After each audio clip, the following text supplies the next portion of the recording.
The night America choked. Real horror in urban attack. Don't miss the next case. Subscribe, like, and share your thoughts below. It was 9:02 a.m. on April 19th, 1995, a weekday morning in downtown Oklahoma City, the heart of America's heartland. Suddenly, the world shattered. A massive explosion ripped through the north entrance of the Alfred P. Murrah Federal Building. In one terrifying instant, concrete walls collapsed, floors pancaked, and the roar of a bomb echoed across the city. Cars were incinerated. Windows shattered up to a city block away. Flames and dust turned the skyline into a hellscape of twisted metal and broken glass. The skies over Oklahoma City filled with a haze of smoke and disbelief. Fire rescue teams and police officers raced toward the wreckage. Medics pulled survivors from the rubble. Parents called children. Daycare workers gathered terrified infants in arms. Investigators stood in shock as they realized 168 people were dead, including 19 children. Hundreds more were wounded. The attack was the deadliest act of domestic terrorism in U.S. history. Among the devastation stood one figure, Timothy McVeigh, a former Army soldier who had rented a Ryder truck and packed it with explosives made of fertilizer and fuel oil.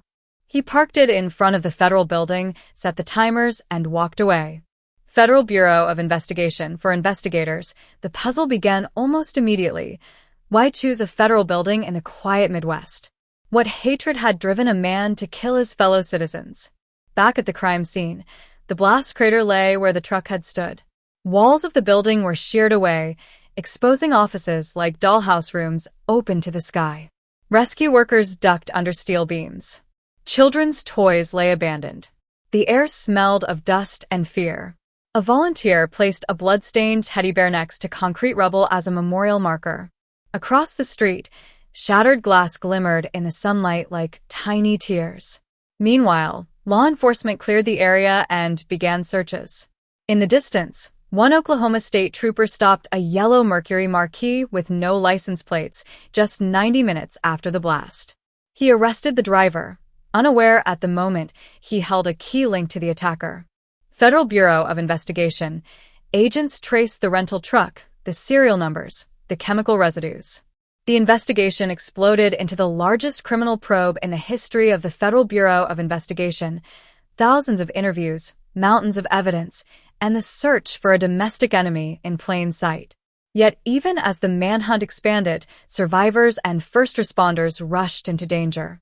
Ordinary citizens formed bucket brigades, handed out water, cleared debris.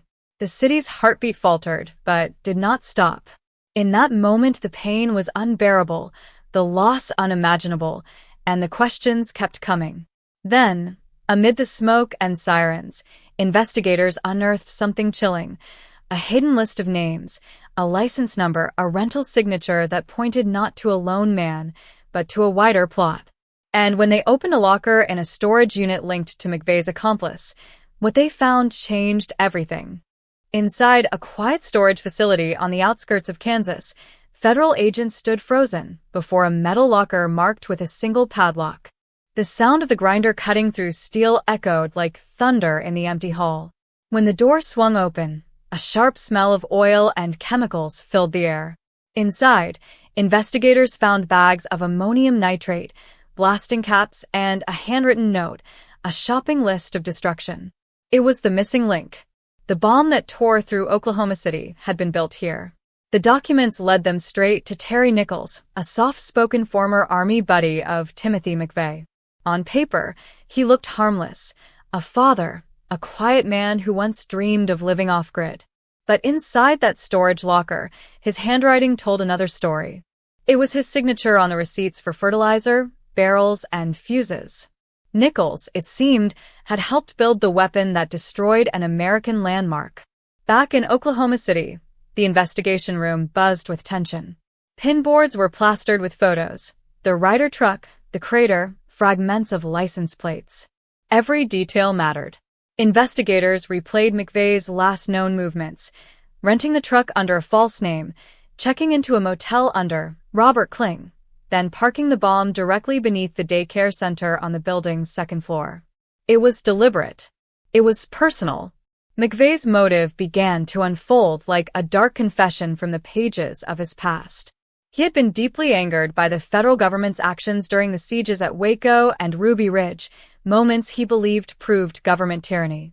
In his eyes, the bombing was revenge, a message written in fire and smoke. But in the wreckage, all it did was silence innocent voices, mothers, children, veterans, and office workers who never knew his name. When McVeigh was captured, he showed no remorse. Officers said he was calm, too calm, sitting in the back of the patrol car wearing a t-shirt that read, Sic Semper Tyrannis.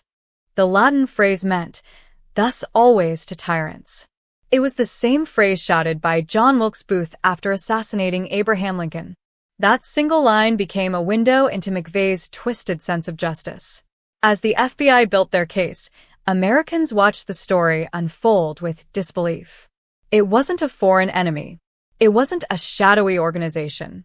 It was one of their own, a man who once wore the same uniform as the soldiers now guarding the blast site. The country felt betrayed, shaken to its core. Then, late one evening, as investigators analyzed evidence, a new piece of intelligence surfaced, a report suggesting McVeigh and Nichols might not have been the only ones involved. A mysterious third man, spotted with McVeigh before the bombing, had vanished without a trace. Witnesses called him John Doe. And when a security camera image appeared showing a second figure walking beside McVeigh on the morning of the attack, the entire investigation was thrown into chaos once again. The search for John Doe number 2 became a nationwide obsession. Sketches flooded television screens, post offices, and newspapers. The image, a man with sharp eyes, a ball cap, and a cold expression, haunted every American household.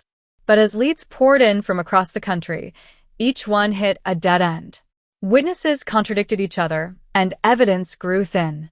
Some believed the mysterious man never existed, a shadow created by chaos and panic. But others, including several witnesses from the truck rental agency, swore they had seen him standing beside McVeigh. While the FBI chased ghosts, the nation mourned. In downtown Oklahoma City, families gathered around what remained of the Murrah building. Rescue teams pulled out the final bodies, draped in American flags, while cranes and excavators cleared the debris piece by piece. A chain-link fence outside the site became a wall of memories, teddy bears, photographs, love letters, and names written in black marker. What began as a crime scene slowly turned into sacred ground. Inside a federal courtroom months later, Timothy McVeigh sat expressionless as prosecutors replayed the horror through evidence and survivor testimony. They showed the twisted metal of the truck axle that investigators had traced back to him. They played the chilling 911 recordings. Every detail brought the pain back to life. Survivors described fire raining down, glass cutting through the air, and the deafening silence that followed. McVeigh never flinched. He claimed he was fighting for freedom, but all anyone saw was destruction. Terry Nichols faced his own trial, accused of helping gather the bomb materials. Unlike McVeigh, he wept as photographs of the victims appeared on the courtroom screen. The evidence was overwhelming. Both men were found guilty. McVeigh was sentenced to death, Nichols to life in prison. But for the families who lost everything, justice felt small compared to the weight of their grief. On June 11, 2001, McVeigh met his fate by lethal injection at a federal prison in Indiana. Outside the prison gates, hundreds of people gathered, some in silence, others holding signs that read, "We remember April 19th. For many, it wasn't about revenge, it was about closure. Yet as the final words of the case echoed through history, one question refused to die. Who was John Doe number 2? Years later, theories still circulate that the man was real, that someone else might have known more. But the official story closed with McVeigh and Nichols. What remained was the lesson written in rubble, that danger doesn't always come from afar. Sometimes, it hides among us, smiling in daylight, until the night America chokes again. If you thought this story was intense, you're not ready for the next one. Hit subscribe, because what comes next will shake you even deeper.